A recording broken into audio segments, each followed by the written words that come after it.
Ok, meus amigos, mais uma edição do Tertúlias Criminológicas. Hoje nós temos aqui a honra e o prazer de estar recebendo Danilo Simroth, que é doutorando aqui no Departamento de Direito Penal e Medicina Forense e Criminologia da USP, da Universidade de São Paulo. Também é mestre pelo mesmo departamento e pela mesma universidade, ex-bolsista do CNPq e graduado em Direito pela Universidade de São Paulo. Danilo tem trabalhado aqui conosco em algumas atividades e nesse instante estamos, por exemplo, traduzindo um novo livro do professor Garcia Pablos de Molina, justamente está dessa tradução, Danilo está encarregado. É uma honra, Danilo, tê-lo aqui, sobretudo para falar deste tema tão relevante como é a criminalização do funk. E não propriamente, o título esconde muita coisa. Esse título, ele esconde um gravíssimo problema nacional, porque no fundo, nós não vamos discutir propriamente a criminalização, mas sim o que está por detrás, e o que está por detrás é a discriminação contra pessoas. E eu penso, este foi o enfoque central da sua dissertação de mestrado na USP, que aliás recebeu aí a aprovação com nota máxima, foi isso? Ótimo, nota máxima para esse trabalho de dissertação. Danilo, vamos falar um pouquinho dessa dissertação. Muito obrigado por começar, muito obrigado pelo convite. Eu que me sinto honrado de poder falar sobre a minha dissertação aqui. E você tem razão, porque quando a gente fala em criminalização do funk, nós não estamos falando necessariamente da criminalização de um estilo musical, mas de toda uma população que se identifica com esse estilo musical. E é uma população que historicamente vem sendo criminalizada aqui no Brasil. Eu estou falando da população negra, pobre, jovem e favelada. A mesma população que foi perseguida, né, no começo do século XX, quando a capoeira também era criminalizada, a mesma população que era perseguida nos terreiros de candomblé, a mesma população que era perseguida nos batuques de samba. E a capoeira, por exemplo, vale como um bom exemplo do que está lá atrás. Final do século XIX, até começo do século XX, por aí, a capoeira era delito porque a oligarquia política e econômica e escravagista da época achava que quem praticava capoeira era malandro, criminoso. E isso durou muitos anos no Brasil, foi difícil virar. Hoje capoeira é um evento cultural, reconhecido até por lei, etc. e tal. Essa discriminação lá atrás da capoeira continua presente no funk, é isso? Continua presente. E a hipótese principal que eu defendo é que por trás da criminalização da capoeira no século XIX e do funk hoje em dia, está, na verdade, o medo de aglomerações de pessoas negras, vistas como potencialmente perigosas. O que aconteceu no século XIX é que a capoeira foi criminalizada logo após a proclamação da República. Havia o receio por parte da elite econômica e política de que a proclamação da República incentivasse revoltas mais profundas, né? Não é à toa que no começo do século XX a gente vê tanta repressão em cima da população mais pobre. A gente vê a revolta da chibata, a gente vê Canudos, vemos revolta da vacina, e a criminalização da capoeira está inserida dentro deste contexto histórico, né? Assim como no século XIX, antes da proclamação da República, ainda na época do Império, havia várias posturas municipais, né? Ou seja, leis de direito administrativo, que proibiam aglomerações de mais de 2, 3 negros em determinados pontos da cidade, porque havia o receio de que eles, na verdade, estivessem se reunindo para organizar rebeliões, né? Em 1822 houve a proclamação da República, havia o receio que também a proclamação da República levasse a população negra a se revoltar, né? Pedindo, né, por reformas mais profundas. Em 1835 houve a revolta dos malês na Bahia, que foi uma revolta de escravos que causou pânico na elite econômica e política aqui do Sudeste, né? fazendo com que, de fato, qualquer aglomeração de negros fosse vista como potencialmente perigosa. E hoje em dia isso está presente, inclusive, nos estereótipos criminais, né? Quando há blitz policiais, muitas vezes, não querendo generalizar, mas muitas vezes, né, os grupos suspeitos são justamente grupos de garotos negros, né, e pobres, que estão em lugares considerados suspeitos na cidade, né?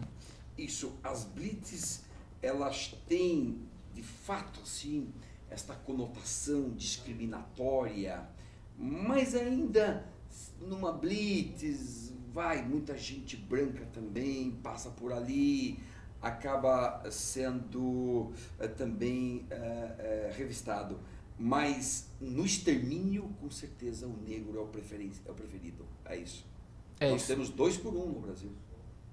2 por 1. Para cada branco, 2 negros, jovens, assassinados, exterminados. Exatamente. E é aí que entra a questão do funk. Na verdade, a criminalização do funk é muito simbólica, né? Há um funk muito famoso que diz que o funk é som de preto de favelado, mas quando toca ninguém fica parado. Quer dizer, o funk, ele de certa forma, ele foi criado pelas comunidades, né, pelas favelas, feito por gente da favela, para gente da favela.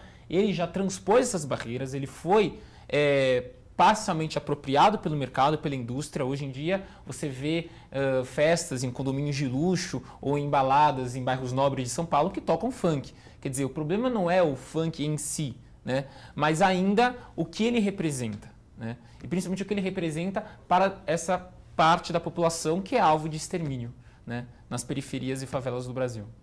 Isso, mas o que ele representa, não lamentavelmente do ponto de vista cultural, porque, óbvio, culturalmente o funk é uma coisa maravilhosa, o pessoal todo adora.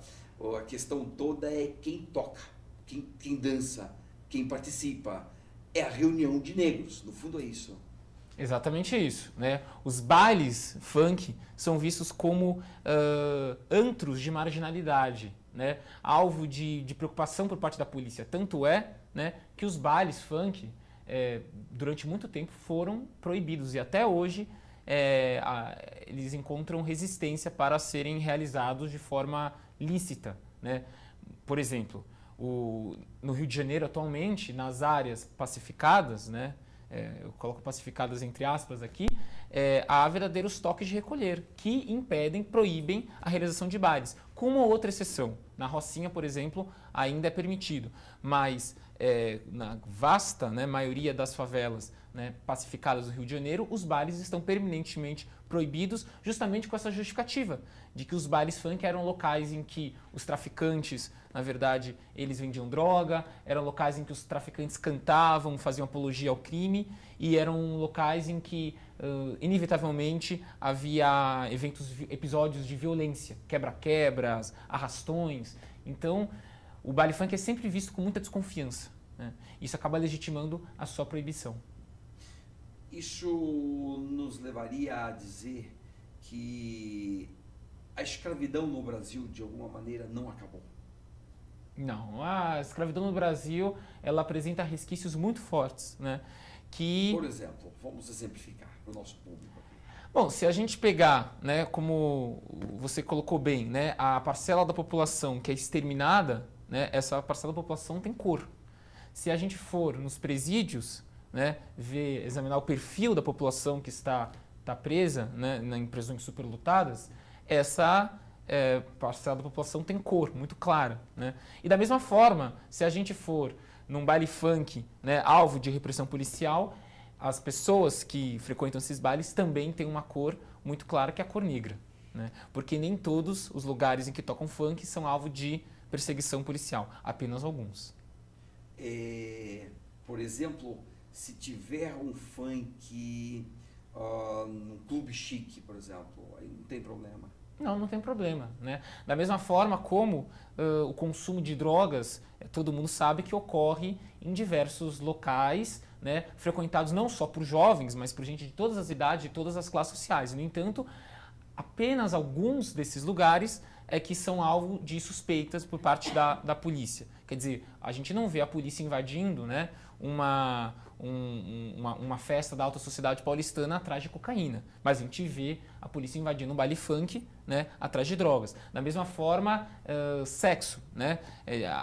Existe um componente muito moralista também por trás da proibição do funk, que consiste em relacionar o baile funk à promiscuidade sexual, apologia ao sexo, né? E há pouco tempo, né, alguns anos na verdade, houve inclusive o vazamento, né, de um vídeo, né, que foi captado numa festa de uma universidade, de uma faculdade aqui de São Paulo, frequentada por gente, né, de classe social altíssima, em que as pessoas estavam fazendo sexo. Quer dizer, e no entanto, sempre o funk é visto como um gênero, um verdadeiro discurso demonizador, né, que enxerga o funk como um ritmo, um gênero musical que leva a juventude para o mau caminho, enfim, tira do que seria o bom caminho. O que eu sempre defendo é o seguinte, né? Há problemas nos bailes funk, há muitos problemas. Há episódios de violência? Com certeza.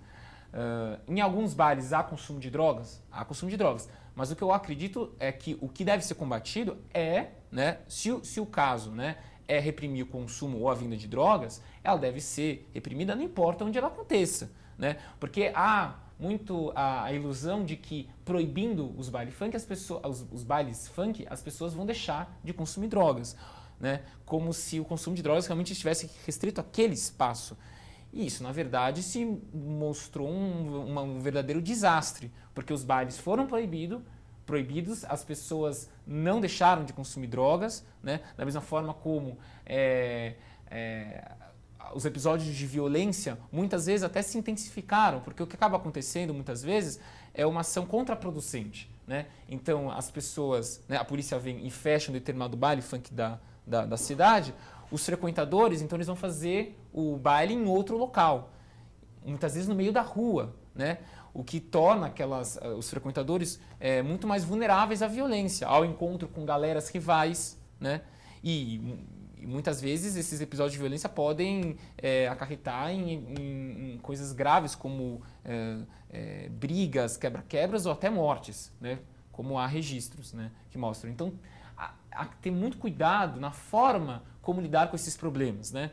Então, se há problemas, por exemplo, com a vizinhança nos bailes, que dizem que os bailes ocorrem no meio da rua, né, e eles não conseguem dormir porque o som é muito alto, eu sempre defendi que é possível conciliar o direito de lazer né, dessa população que demanda por lazer, afinal de contas ela não tem poder aquisitivo para frequentar baladas caras em que você precisa pagar R$50 só para entrar, e o direito, né, da vizinhança de dormir, de ter um sono tranquilo, né? Como isso poderia ser feito, né? É só o Estado, né, deixar de encarar o funk como um problema policial, tirar do âmbito da Secretaria de Segurança Pública e jogar para o âmbito da Secretaria de Cultura, fornecendo espaços adequados, por exemplo, com isolamento acústico, né, adequado, de modo que o baile ocorra sem maiores prejuízos, né? É o que eu chamo de política de redução de danos. A verdade é que o funk conquistou a juventude do Rio de Janeiro, conquistou a juventude aqui de São Paulo e ele vai acontecer de qualquer maneira, né? Então, eu acredito que é possível que o Estado estimule que os bailes aconteçam de uma forma mais positiva possível, né? Mais positiva possível. Então, se há problemas com drogas, é o caso, então, de se fazer campanhas nas escolas, esclarecendo as pessoas sobre os problemas do consumo de drogas, ou consumo excessivo de álcool, por exemplo, né? Se há sexo, né, se há pessoas fazendo sexo nos bailes funk, inevitável que o Estado, na verdade, haja, mas não de uma forma meramente repressiva, né? E sim esclarecendo também, fazendo campanhas de educação sexual, distribuindo preservativos, né, para que essas pessoas pelo menos possam manter relações sexuais com segurança. O problema é que, como existe, né, um movimento moralista muito forte, né, que defende a repressão dos bares, qualquer ação do Estado que não seja meramente repressivo é visto como um incentivo ao consumo de drogas, um incentivo à promiscuidade sexual ou incentivo à apologia ao crime, que seja, né? Este é um problema sério. Muito bem, tranquilo, nós estamos então fechando esse primeiro bloco. Daqui a pouco, no segundo bloco, eu queria perguntar para você, Danilo, o seguinte, falar um pouco da linguagem de protesto dos funks, das músicas de protestos, como eles veem a sociedade, essa sociedade que é uma oligarquia política, econômica, escravagista. Como que o funkeiro, como ele vê isso tudo nas músicas? Recordar alguma, se você recordar alguma letra, vai ser super legal, tá? Sim. Muito bem. Até já então. Ok.